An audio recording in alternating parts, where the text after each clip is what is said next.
പ്രിയപ്പെട്ട കുട്ടികളെ, നമസ്കാരം. ഒരു നിമിഷം പ്രാർത്ഥിക്കാം.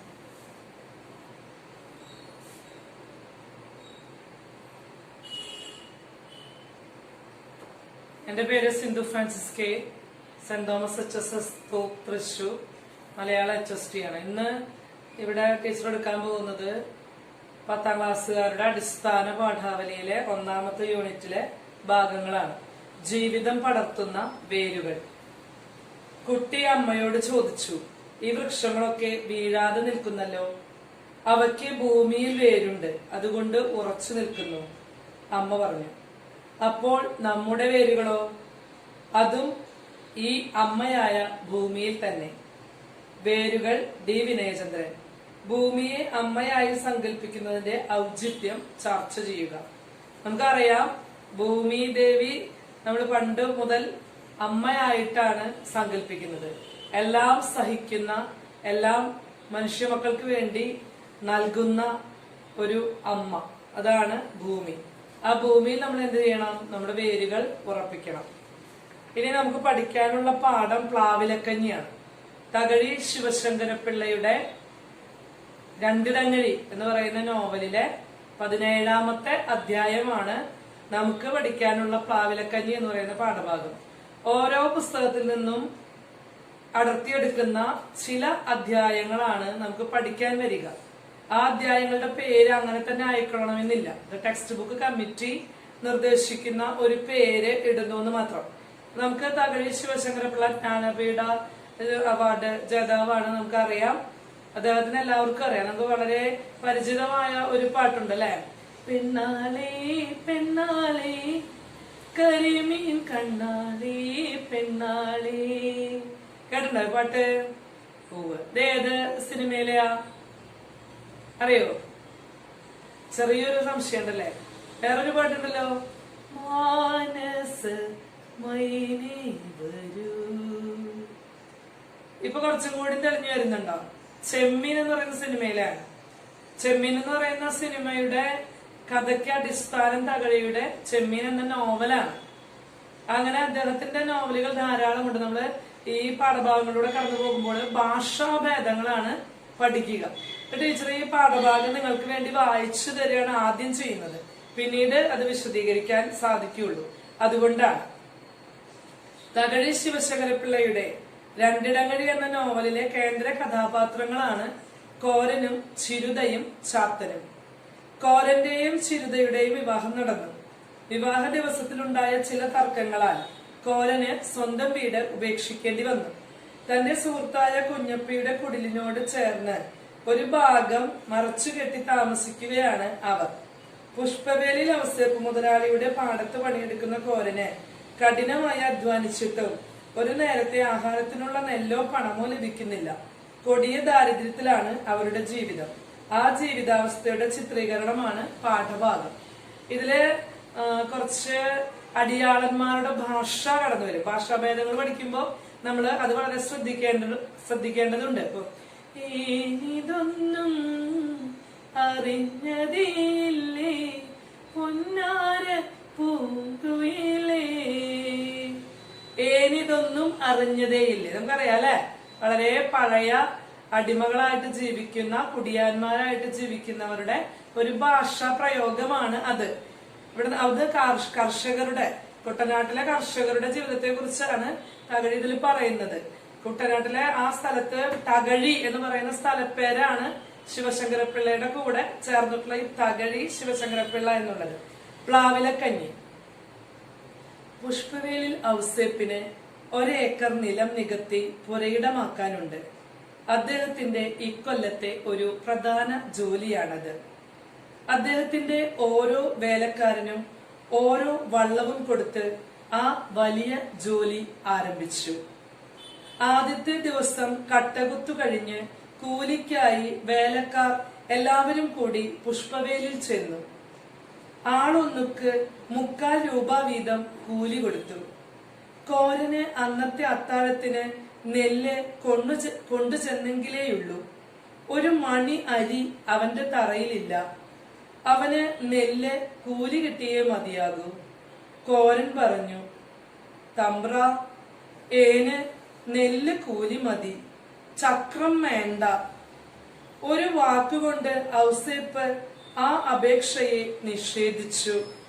നെല്ലില്ല പിശാചുക്കള്, നെല്ല് കൊണ്ടുചെന്ന് വല്ല പീടികയിലും പെട്ട വിലക്ക് വിൽക്കാനാണ്.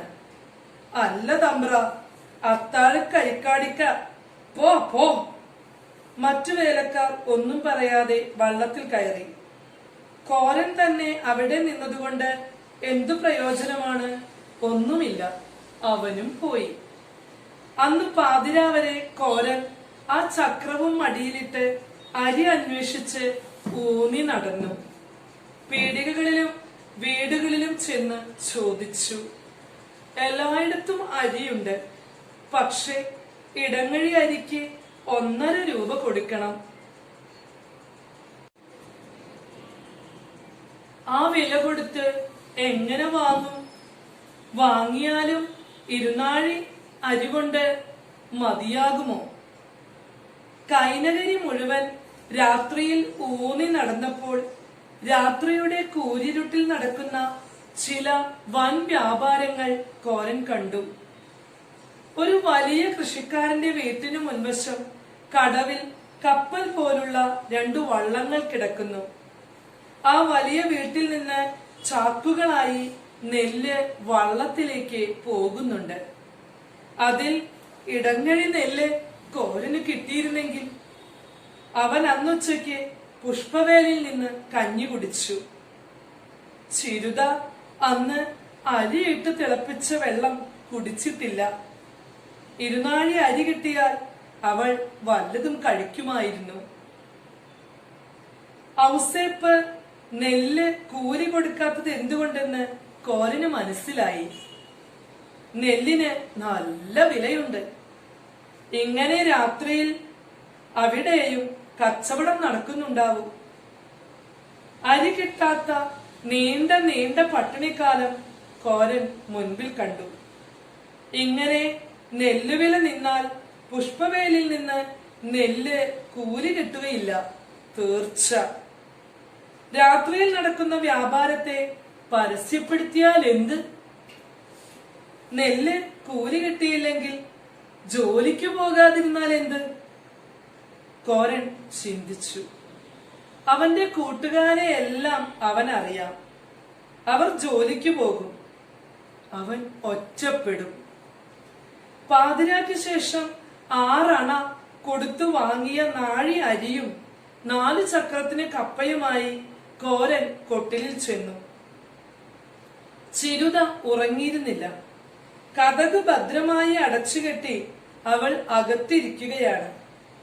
വള്ളം അടുത്ത ശബ്ദം കേട്ട് അവൾ പേടിച്ച് ചോദിച്ചു, ആരാത്? ഏനാടി?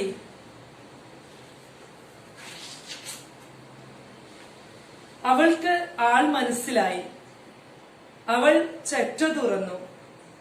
അവൾ പുറത്തേക്കിറങ്ങി. അങ്ങനെ പാതിരാക്ക് ശേഷം അടുപ്പിൽ തീയെരിഞ്ഞു. ആ കുടിലിൽ വെളിച്ചമുണ്ടായി. കോരൻ വയറ്റിൽ സുഖമില്ലെന്ന് നടിച്ചു കിടന്നു. കഞ്ഞിയും കപ്പയും കാലമായപ്പോൾ ചിരുത കോരനെ വിളിച്ചുണർത്തി. അല്പമെങ്കിലും കുടിച്ചേ മതിയാകൂ. 1 കഷണം കപ്പയും 1 പ്ലാവിലക്കഞ്ഞിയും. കോരൻ മുഖം ചുളുക്കി പറഞ്ഞു, ഏനും വേണ്ട. എന്നാല് ഏനും കുടിക്കത്തില്ല. ഏനും വയറ്റിലൊരു കമ്പിരമെടി. ചിരുതയ്ക്കും വാശിയുണ്ട്. അവസാനം അവളുടെ പ്രേരണയ്ക്ക് കോരൻ വശപ്പെട്ടു പോയി. ഒരു ചട്ടിയുടെ ഇരുവശമായി ഭാര്യയും ഭർത്താവും ഇരുന്നു. അടുപ്പിലെ എരിതീയുടെ വെളിച്ചത്തിൽ അവർ കഞ്ഞി കുടിച്ചു തുടങ്ങി. അവൾ പറഞ്ഞു, ഇത് കഞ്ഞി കുടിക്കുന്നെന്ന ഭാവമേയുള്ളൂ. അല്ലടി, ഏൻ കുടിക്കുക. അന്ന് വെച്ച കഞ്ഞിയിൽ നിന്ന് ഒരു നല്ല അംശം അവൾ സൂക്ഷിച്ചു വച്ചിരുന്നു. അത് കോരൻ കണ്ടുപിടിച്ചു. എടി കള്ളി, നീയത് ഒളിച്ചും വച്ചിരുന്നോ? അവൾ ചിരിച്ചു. അവളുടെ താടിയിൽ വാത്സല്യപൂർവം ഒന്ന് കുത്തിയിട്ട് അവൻ ചോദിച്ചു, എന്തിനാ ഇത്? നാഴി അരിയല്ലോ മച്ചുള്ളൂ, നീ കുടി. നാളെ ഉച്ചതിരിഞ്ഞല്ലോ നാഴി കഞ്ഞോളം കിട്ടുന്നേ. പാറയിടിക്കാനും മുങ്ങിക്കുത്താനും ഉള്ളതല്ലോ. കാലത്ത് ഒന്ന് കലക്കി മോന്തിക്കൊണ്ട് പോം. അത് വേണ്ട, നീ ഇന്ന് വെള്ളം കുടിച്ചതല്ലോ. എനിക്ക് മയറു നിറഞ്ഞു. നാളെ കാലത്ത് എടുത്ത് മോന്തുമ്പം ചട്ടിയില് ഒരിറ്റും വെള്ളം വെച്ചാ മതി.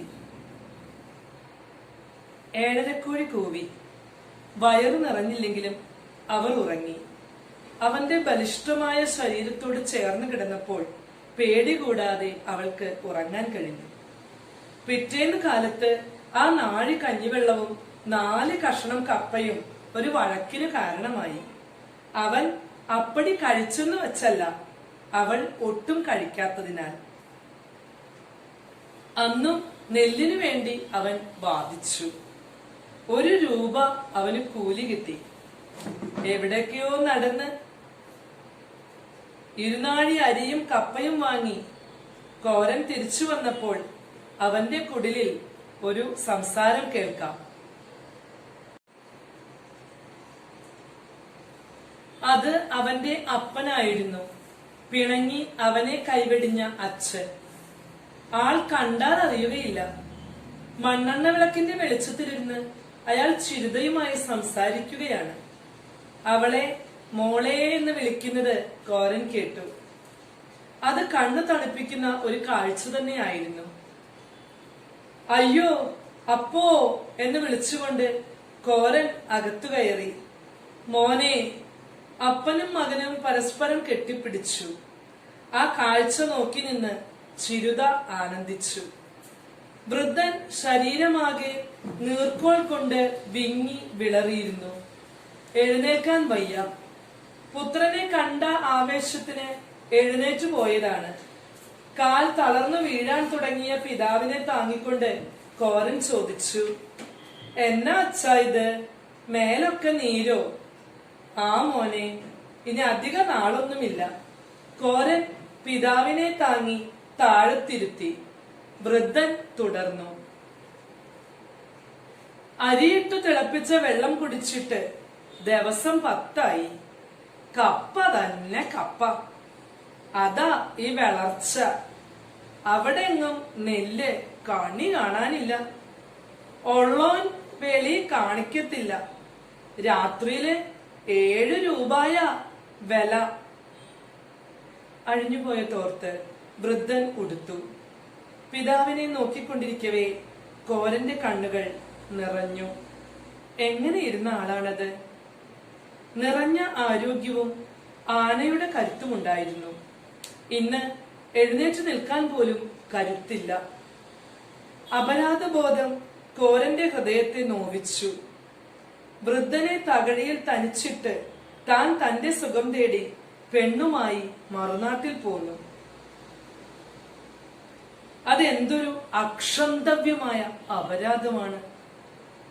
ഒരു തരത്തിലും ആ തെറ്റ് ന്യായീകരിക്കാവുന്നതല്ല. ആ വൃദ്ധൻ എത്ര കഷ്ടപ്പെട്ടാണ് അവനെ വളർത്തിക്കൊണ്ടുവന്നത്. പിണങ്ങിയിരുന്നിട്ടും അവസാനം അവനെ തേടി വന്നു.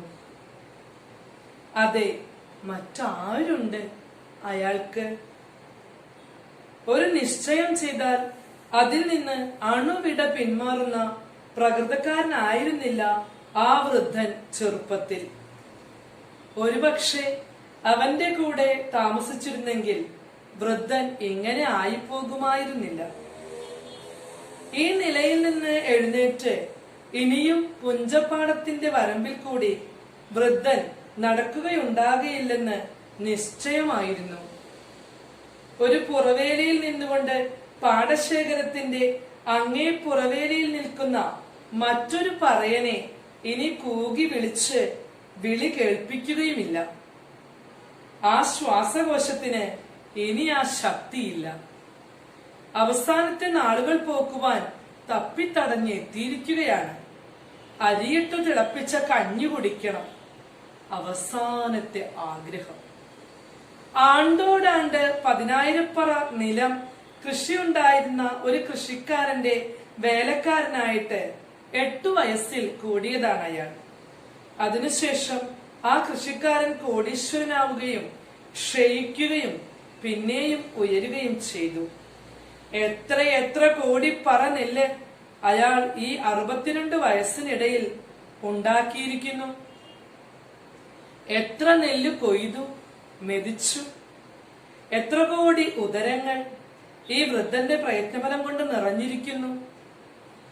ജീവിതത്തിന് എന്തെന്ത് സംഭാവനകൾ ചെയ്ത ഒരു ജീവിതത്തിന്റെ അവസാന അധ്യായങ്ങളാണ് ഒരു കുറുകുറുപ്പോടെ അവിടെ വലിച്ചു കഴിയുന്നത്. 10 ദിവസമായി എന്ന് അരിയിട്ട് തിളപ്പിച്ച വെള്ളം കുടിച്ചിട്ട് അവനുണ്ടാക്കിയ നെല്ല് മറ്റാരുടെയോ വകയായിരുന്നു. വൃദ്ധൻ ചോദിച്ചു, മോനെ, നിങ്ങൾക്കിവിടെ കൂലി നെല്ലല്ലയോ? അടുത്തിരുന്ന പിതാവിന്റെ പുറം തലോടിക്കൊണ്ടിരുന്ന കോരൻ പറഞ്ഞു, അല്ല അച്ഛാ, നെല്ല് വെളി കാണിക്കത്തില്ല. ഇന്നലെ 6 അണ കൊടുത്ത് നാഴി അരി മേടിച്ചു. ഇന്നിപ്പം 2 നാഴിയുണ്ട്. ചിരുതയോടായി കോരൻ ചോദിച്ചു, അടി അച്ഛനും വല്ലോം കൊടുത്തോ? ഒരു മന്ദഹാസത്തോടെ അവൾ പറഞ്ഞു, എന്നാ കൊടുക്കാനാ? ഇന്നലെ ഒരു മുറം നെയ്ത് വെച്ചിരുന്നു. അത് കൊടുത്തിട്ട് 7 ചക്രം കിട്ടി. അത് കൊടുത്ത് മൂഴക്കരി മേടിച്ചോണ്ട് വന്നപ്പോഴാ അച്ഛൻ വന്നേ. അതിട്ട് തിളപ്പിച്ച് ഞങ്ങ ഉച്ചയ്ക്ക് കുടിച്ചു. വൃദ്ധൻ ആ പ്രസ്താവനയുടെ അവസാന ഭാഗത്തെ എതിർത്തു. ഞങ്ങൾ കുടിച്ചു എന്ന് പറയുന്നത് ശരിയല്ല. വൃദ്ധൻ പറഞ്ഞു, മൂഴക്കരിയിട്ട് തിളപ്പിച്ചു. അത് കുടിച്ചത്. അവള് കുടിച്ചില്ല. കോരി കോരി തന്നു. ചിരുത കൃതകൃത്യയായി. അച്ഛൻ ചുമ്മാ പറയുക. ഏനും കുടിച്ചു. വൃദ്ധൻ ചിരുതയെ ഒന്ന് നോക്കി കോരനോട് പരാതിപ്പെട്ടു.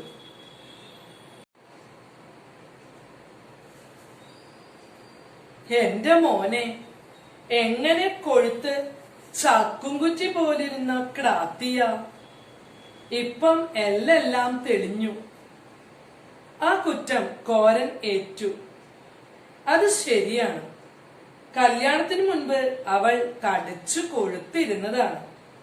കോരൻ പറഞ്ഞു, അവള് മറ്റുള്ളവരെ തീറ്റുക, എന്നിട്ട് അവള് ഉണങ്ങുകയും ചീത്തപ്പേരുണ്ടാക്കരുതെന്ന് എന്നും പറയും. അതെ അതെ, ഇത് ഇന്നും കണ്ടു. വൃദ്ധൻ സമ്മതിച്ചു. 2 നാഴി അരിയിട്ട് കഞ്ഞി വെച്ച് കപ്പയും പുഴുങ്ങി ആ കൊച്ചു കുടുംബത്തിന്റെ അന്നത്തെ അത്താഴം കഴിഞ്ഞു. ആ ദിവസം കോരന്റെ ജീവിതത്തിലെ ഒരു സ്മരണീയ ദിവസമായിരുന്നു. അവന്റെ ഒരു ദിവസത്തെ കൂലിയിലെ കടം അന്ന് അവൻ വീട്ടിൽ കഴിഞ്ഞു. ഉഴക്കരിയുടെ കഞ്ഞുമതി ആ പാവം വൃദ്ധന്. കൂടുതലിന് ആഗ്രഹമുണ്ട്, പക്ഷേ അകത്തേക്ക് ചെല്ലുകയില്ല. അറക്കൽ വീട്ടിലെ വലിയ ചീനച്ചട്ടിയിലെ നിറകെ ചോറ്. ആയ കാലത്ത് അയാൾക്ക് 4 ഉരുളക്കേ ഉണ്ടായിരുന്നുള്ളൂ. ഈ 10 പ്ലാവിലക്കഞ്ഞി കോരി കുടിച്ചു കഴിഞ്ഞപ്പോൾ വൃദ്ധൻ ഒരു നീണ്ട ഏമ്പൊക്കം വിട്ടു. കോരനും തൃപ്തിയായി. പിറ്റേന്ന് രാവിലത്തേക്ക് കുറച്ചു കഞ്ഞി ചിരുത വെച്ചിരുന്നു. കോരൻ എതിർത്തില്ല. എന്തായാലും അന്ന് നെല്ല് തന്നെ കൂലി കിട്ടിയേ മതിയാകൂ. അപ്പന് ഒരു നേരമെങ്കിലും നിറച്ച് ചോറ് കൊടുക്കണം. അതുമാത്രമാണ് അവന്റെ ആഗ്രഹം. 2 ഡങ്ങഴി തകഴി ശിവശങ്കരപ്പിള്ള. അദ്ദേഹത്തിന്റെ ജീവചരിത്രം നിങ്ങൾ പഠിക്കേണ്ടതുണ്ട്. ഇപ്പൊ ഈ നോവലിലെ ഒരു ചെറിയ ഭാഗം ടീച്ചർ നിങ്ങൾക്ക് വായിച്ചു തന്നു കഴിഞ്ഞു. ഇനി തകഴി ശിവശങ്കരപ്പിള്ളയുടെ ജീവചരിത്രം പറയാം. 1912 1999 പേജ് 25. ജ്ഞാനപീഠ പുരസ്കാരം നേടിയ നോവലിസ്റ്റ്. ആലപ്പുഴ ജില്ലയിലെ തകഴിയിൽ ജനിച്ചു. വക്കീലായിരുന്നു. കുട്ടനാടിന്റെ കഥാകാരൻ. മാനസിക അപഗ്രഥനത്തിലൂന്നിയ ചെറുകഥകൾ എഴുതി. സമൂഹത്തിലെ വിവിധ തലങ്ങളിലെ മനുഷ്യരുടെ ജീവിതം പ്രമേയമാക്കി നോവലുകൾ എഴുതി.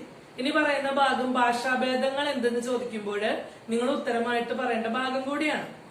തിരുവനന്തപുരത്തെ സർക്കാർ ഉദ്യോഗസ്ഥരുടെ ജീവിതം ഏണിപ്പടികളിലും കുട്ടനാട്ടിലെ കർഷകരുടെ ജീവിതം കയർ, രണ്ടിടങ്ങഴി എന്നീ നോവലുകളിലും മത്സ്യത്തൊഴിലാളികളുടെ ജീവിതം ചെമ്മീനിലും ആലപ്പുഴ പട്ടണത്തിലെ തോട്ടികളുടെ ജീവിതം തോട്ടിയുടെ മകൻ എന്ന നോവലിലും അദ്ദേഹം ആവിഷ്കരിച്ചു. തോറ്റില്ല നാടകം, എന്റെ വക്കീൽ ജീവിതം ഓർമ്മക്കുറിപ്പുകൾ, ഘോഷയാത്ര, അടിയൊഴുക്കുകൾ, തെരഞ്ഞെടുത്ത കഥകൾ തുടങ്ങിയവയാണ് മറ്റു പ്രധാന കൃതികൾ. കേന്ദ്ര കേരള സാഹിത്യ അക്കാദമി അവാർഡുകളും ലഭിച്ചിട്ടുണ്ട്. അപ്പൊ കുറെ നോവലുകൾ കുറെ ജില്ലകളുടെ ഭാഷയെ അടിസ്ഥാനപ്പെടുത്തി സംസ്കാരത്തെ അടിസ്ഥാനപ്പെടുത്തിയാണ് എഴുതിയിട്ടുള്ളത്. നമുക്കറിയാം ചെമ്മീനിലെ ഭാഷ നമുക്ക് മനസ്സിലാകുന്നുണ്ട്, രണ്ടിടങ്ങളിലെ ഭാഷയുടെ വ്യത്യാസം മനസ്സിലാകുന്നുണ്ട്. ഇപ്പൊ രാജമാണിക്യം എന്ന് പറയുന്ന ഒരു സിനിമ എടുത്തു കഴിഞ്ഞാൽ തിരുവനന്തപുരത്തെ ഒരു ഭാഷയാണ് കടന്നു വരുന്നത്. അങ്ങനെ സിനിമകളിലൂടെ നമുക്ക് കുറച്ച് കഴിയുമ്പോൾ കടന്നു പോകാം. ഇപ്പൊ ടീച്ചറിംഗ് ക്ലാസ് ഇവിടെ അവസാനിപ്പിക്കുകയാണ്. നന്ദി.